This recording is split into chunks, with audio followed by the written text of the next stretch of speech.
What's going on, everybody? This is Elusive here, and I'm here with a brand new video. Haven't made a video in a little while. So, well, I did upload one a few days, but I'm going to try to get more consistent about my uploads, and making the video the other day was pretty fun for me to make. So I figured I'd hit you guys up with another one, and I need to put Gunslinger on because there is Solar Burn, and geez, that guy does a lot of damage. Hello. And basically what this video is going to be going over is just a quick little discussion about Trials of Osiris and maybe a few tips to help you guys out. Now, by no means am I the best Trials player in the world. I've gone flawless a few times in my life throughout different characters, and it's been really fun doing so. I'm more of the kind of guy that gets 8 wins and then gets fucked over by a team of tryhards. But here's a few things that I've popped up on, or that I've learned. I've watched a lot of, Trials of Osiris streamers, such as, some of my own personal friends, Antibody, G-Wire, 2 people like Crafty and Lucky and Buttwipe, that are really just great streamers, and I've picked up a lot of things from just watching the stream so much time. And I've been playing Destiny since year 1 and playing Trials just about almost every single week that I could play Trials, so I've really picked up on a few things. And I'm not just a PvE major by any means, despite the fact I do the majority of my gameplay in PvE, because it's kind of hard for me to focus with PvP and have a discussion at the same time. But I'm going to try to get better at that, and if that's something you guys want to see, then I will definitely, work on it. With that said, there's quite a few things that I actually want to go over. So the first thing about Trials of Osiris that you need to know is that a lot, and I mean a lot, of, assholes play it. And I know what you guys are going to be like, hey, what does that even mean though? It basically means that you might not always get people who you would want to be playing the game with. People who will teabag you for literally no reason, despite the fact they're garbage at the game. And that's just something, that Bungie, I guess, doesn't really care about, or just kind of lets happen. But you know what? You can't ban every asshole in the game, right? That's just kind of how it works. But just keep that in mind while you're playing Trials of Osiris. And if you lose a match and you get teabagged, by any means does that make you a bad player. You're not getting outplayed. It normally will just mean that the guys have no respect for you as a player. And that's another thing that does kind of suck about Trials of Osiris, is that there is not a lot of ways that you can respect your players. Saying good match, a bow is always kind of nice, but just about any emote that or anything that you do in Trials of Osiris can kind of be played off as like you're teabagging. So keep that in mind. Another thing. One other thing that's definitely very relevant in Trials is while you're trying to, outgun people. Now, outgunning in Trials is definitely, can be difficult. It kind of half depends on whoever gets the first shot.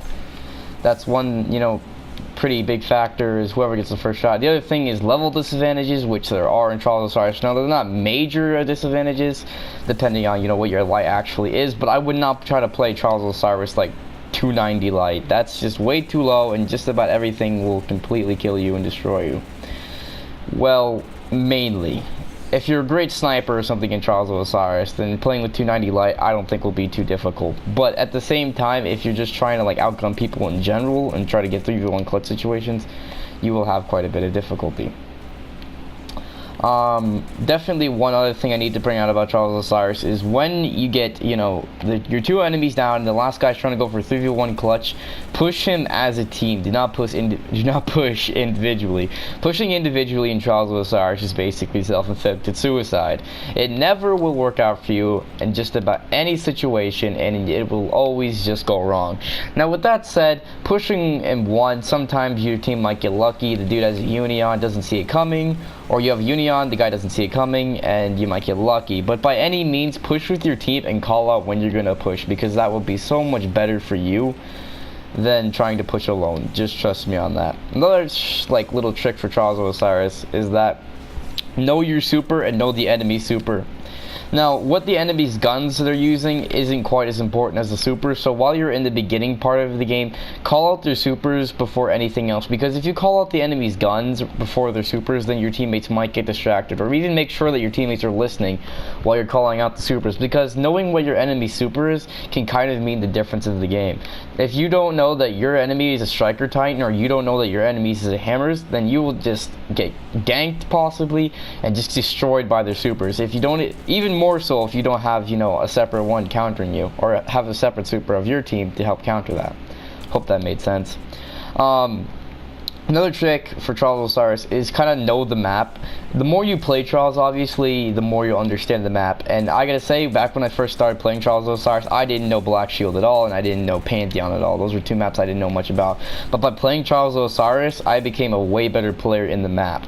Like, I can honestly say and look back that I was not very good at Trials of Osiris on Pantheon or on Black Shield. But by me playing Trials of Osiris, I picked up the map and I learned so much from it.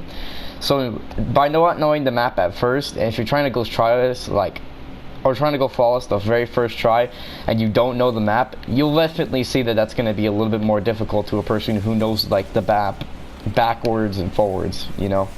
So just kind of keep that in mind. And wow, those are flame melees. That's definitely not a good sign. Yeah, that'll hurt you real quick. Anyway, one other thing I would mention about Trials of Osiris is know what kind of armor the guy's running. That's another thing. I mean, like, a lot of people won't look at armor, or they'll just look to see a quick res. But if you, like, don't see that your enemy's using something like, I don't know, Kelpri Spring, or maybe not that, because either way, if you get backstabbed, it's a one-shot.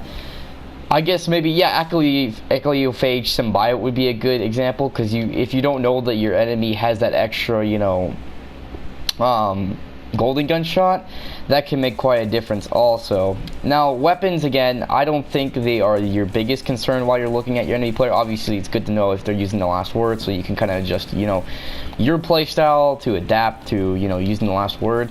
But a lot of good teams you'll actually see will not use the same weapon the entire game. Like, I've seen teams who've completely destroyed me, who would use a Jade Rabbit, then they switch the last word, then they switch the Might of Multitude, all using different strategies. Something like this that if you can use yourself, you can definitely do that to your advantage. Just play every single round differently, play every single round with a different strategy, and maybe even use a different weapon. Obviously primary, because trying to get your secondary would just be kind of ignoring every single time, but that's definitely just an idea for Trials of Osiris. And my final thoughts, or my final, basically, you know, thing I want to say about Trials is that by any means do not always go into Trials of Osiris thinking that you're going to win or thinking that your team is amazing, because believe it or not, there will always be a team out there that's better than you.